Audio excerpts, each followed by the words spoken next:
নমস্কার, আপনারা দেখছেন জেলার 1 নম্বর অনলাইন ও TV channel Birbhum RC TV. আপনাদের সঙ্গে আমি শুভাশিস। শুরু করছি আজকের সংবাদ। বিস্তারিত সংবাদে যাওয়ার আগে দেখে নেব সংবাদ শিরোনাম।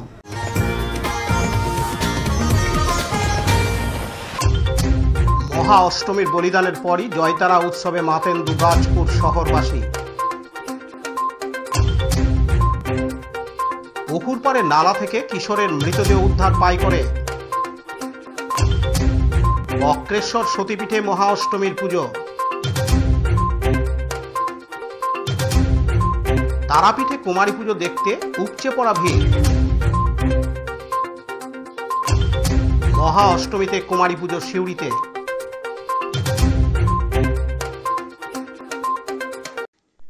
আজ দুর্গাপুজোর মহা অষ্টমী।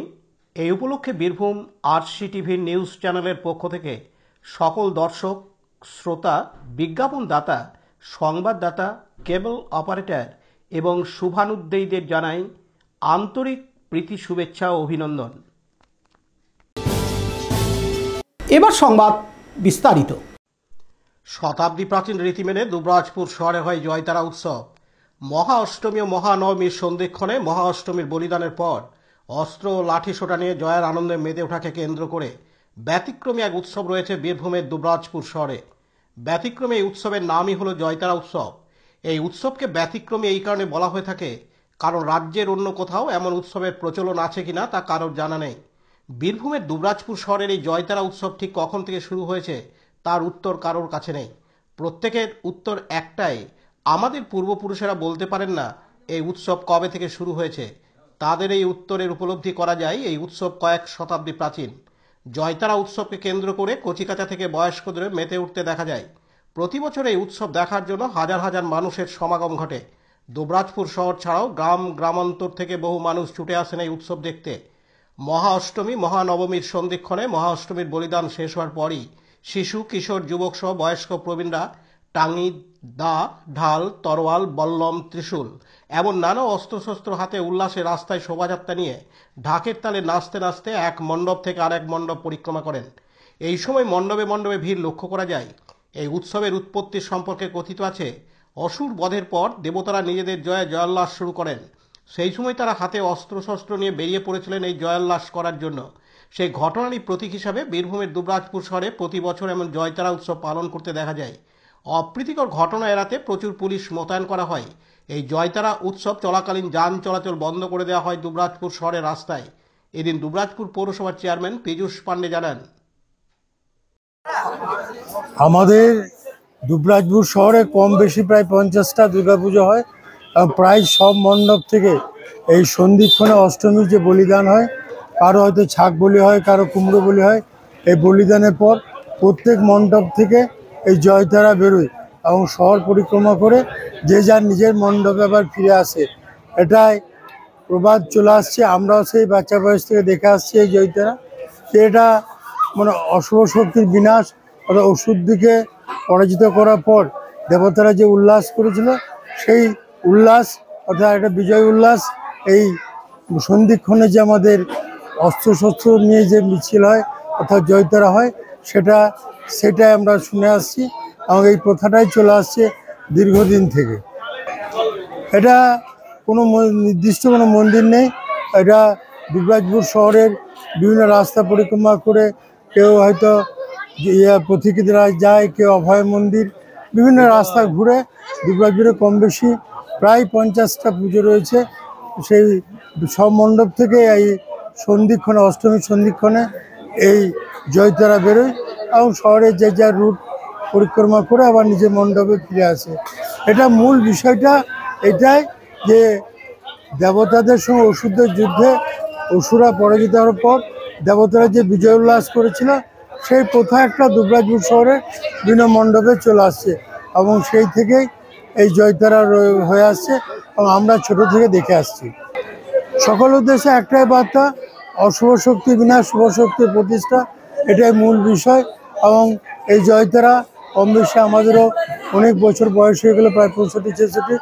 কোনোদিন কোনো অশান্তি ঝগড়া কোনোদিন দেখিনি। পরস্পর বন্ধুত্বপূর্ণ পরিবেশে দুবরাজপুর শহরে যে যার মণ্ডপে পর্যন্ত যায়, ঘুরে আসে এবং খুব শান্তিপূর্ণভাবে সুশৃঙ্খলভাবে জয়তারা হয়।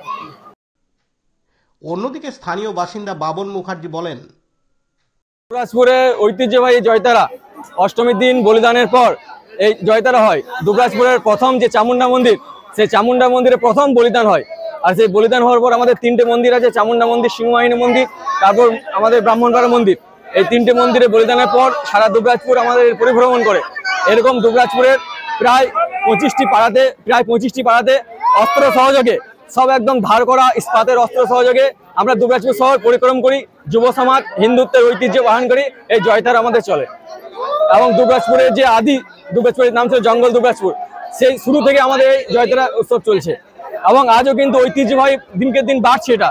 কারণ যুব সমাজ যত জয়তারা আছে, এখন কিন্তু আগে কম ছিল, ইদানিং কিন্তু আমাদের জয়তারাতে যুব সমাজ যুক্ত হচ্ছে। আবাল বৃদ্ধ বনিতা, শুধু বাচ্চা ছেলে থেকে 10 বছর ছেলে থেকেও কিন্তু আমাদের 60 বছরের একটা সিনিয়র দাদাও কিন্তু এই জয়তারা অংশগ্রহণ করে। এবং সবারই আগে কাটারি থাকে, কারোর ত্রিশূল আছে, কেউ জয় শ্রীরামের পতাকা নেয়। এভাবে আমাদের জয়তারা চলে। আর আমাদের ঐতিহ্যবাহী হচ্ছে চামুন্ডা মন্দিরের জয়তারা। আমাদের এই যে অষ্টমীর জয়তারার জন্য আমাদের দুবরাজপুরের যুব সমাজ মুখিয়ে থাকে। এবং আশেপাশে যে গ্রামাঞ্চল রয়েছে, সেই গ্রামাঞ্চল থেকে দূর দূরান্ত থেকে লোকজন কিন্তু এই জয়তারা দেখতে আসে। এবং এই জয়তারা সারা ভারতবর্ষে কোথাও হয় না অষ্টমীর দিন, এটা দুবরাজপুরেই হয়। জয়তারার যে মূল উদ্দেশ্য অশুভ শক্তি বিনাশ করা। অশুভ শক্তিকে বিনাশ করে দেবী দুর্গা শুভ শক্তির সূচনা করেছিল। সেই শুভ শক্তির সূচনার্থে আমাদের এই জয়তারা উৎসব। আমার নাম বাবন মুখার্জি। লালটু মুখার্জির রিপোর্ট, বীরভূম RCTV, দুবরাজপুর। বীরভূম জেলার অন্তর্গত মোরারই 2 নম্বর ব্লকের অধীন রুদ্রনগরের একটি পুকুর পাড়ের নালা থেকে এক কিশোরের মৃতদেহ উদ্ধার করা হয় গতকাল দুপুরবেলায়, সোমবার 29শে সেপ্টেম্বর। স্থানীয় পাইকর থানার পুলিশ ঘটনাস্থল থেকে মৃতদেহ উদ্ধার করে এবং ময়না তদন্তের জন্য রামপুরহাট মেডিকেল কলেজ হাসপাতালে পাঠিয়ে দেয়। পুলিশ সূত্রে জানা যায়, কিশোরের নাম রানা ভুইমালি, বয়স 17 থেকে 18 বছর। সে গত রবিবার 28শে সেপ্টেম্বর থেকে নিখোঁজ ছিল। তাকে বহু খোঁজাখুঁজির পর না পেয়ে পরিবারের লোকজন স্থানীয় পাইকর থানায় লিখিত অভিযোগ দায়ের করেন। গতকাল সোমবার 29শে সেপ্টেম্বর দুপুরবেলায় রুদ্রনগর ও সুহুদিঘি গ্রামের মাঝখানে একটি নালা থেকে কিশোরের মৃতদেহ উদ্ধার হয় এবং পাইকর থানার পুলিশ থানায় নিয়ে আসে। মৃতদেহ থানায় নিয়ে আসা হলে পরিবারের লোকজন থানার সামনে বিক্ষোভ দেখাতে শুরু করেন। তাদের দাবি, আমাদের ছেলেকে গলায় ফাঁস গলিয়ে খুন করা হয়েছে, দোষীদের খুঁজে বের করতে হবে এবং তাদের উপযুক্ত শাস্তি দিতে হবে। দীপু মিয়ার রিপোর্ট, বীরভূম RCTV, পাইকর। আজ মঙ্গলবার 30শে সেপ্টেম্বর, মহা অষ্টমী, বাঙালির বিশেষ করে হিন্দুদের সবচেয়ে বড় উৎসবের দ্বিতীয় দিন। 51 সতীপীঠের অন্যতম বীরভূমের বক্রেশ্বর সতীপীঠ, যেখানে দেবী দুর্গার ভূমধ্য পতিত হয়েছিল বলে কথিত আছে। সেই বক্রেশ্বর সতীপীঠ এক পবিত্র তীর্থস্থান হিন্দুদের কাছে। সেই বক্রেশ্বর সতীপীঠে দেবী দুর্গা পূজিত হন মহিষাসুর মর্দিনী রূপে। বক্রেশ্বর সতীপীঠের দুর্গাপুজোর গুরুত্ব তাৎপর্য ভক্তদের কাছে অপরিসীম। সেই বক্রেশ্বর সতীপীঠে নিয়ম নিষ্ঠা, শাস্তি এবং পঞ্জিকা মতে হয় মহা অষ্টমীর পূজা। স্থানীয় সহ দূর দূরান্তের বহু মানুষ ভিড় জমান বক্রেশ্বর সতীপীঠে পুজো দেওয়ার উদ্দেশ্যে। সোমনাথদের রিপোর্ট, বীরভূম RCTV, বক্রেশ্বর। এখন বিজ্ঞাপন বিরতি, ফিরে আসছি বিরতির পর। সব থেকে ভালো চিকিৎসা, সবচেয়ে কম খরচে, সবচেয়ে কম খরচে। সব থেকে ভালো চিকিৎসা, সবচেয়ে কম খরচে, সবচেয়ে কম খরচে। বিশ্বমানের স্বাস্থ্য পরিষেবা মিলবে দিনে রাতে। বিশ্বমানের স্বাস্থ্য পরিষেবা মিলবে দিনে রাতে। মণি মহেশ হসপিটাল, মণি মহেশ হসপিটাল, মণি মহেশ হসপিটাল, মণি মহেশ হসপিটাল। মণি মহেশ হসপিটাল, দুবরাজপুর, বীরভূম।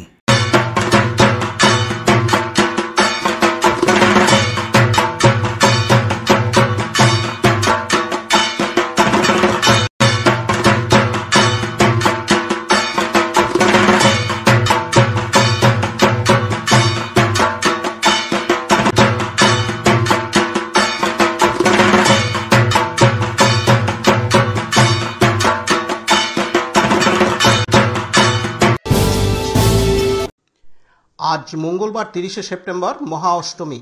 আজকের এই বিশেষ দিনে প্রতি বছরের মতো এবছরও তারাপীঠ সেবাইদের পক্ষ থেকে তারাপীঠ মন্দির চত্বরে হয় কুমারী পুজো। যেহেতু তারাপীঠ মন্দিরে কোনো মূর্তি পুজোর প্রচলন নেই, তাই মা তারাকেই দেবী দুর্গা রূপে পুজো করা হয়ে থাকে। মা তারার মন্দির চত্বরে কুমারী মেয়েকে সাজিয়ে চলে কুমারী পুজো।